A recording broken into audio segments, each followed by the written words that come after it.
2026 ના રોજ મારી માનો જન્મદિવસ આવતો હોય, માં ખોડિયારનો જન્મદિવસ આવતો હોય અને ખોડિયાર જયંતિ નિમિત્તે માની આઠમ નિમિત્તે ખાસ ગાવાતું હોય ત્યારે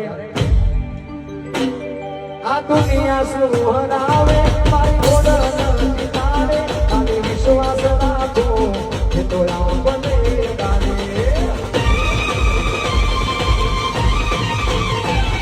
આ દુનિયા સુહરાવે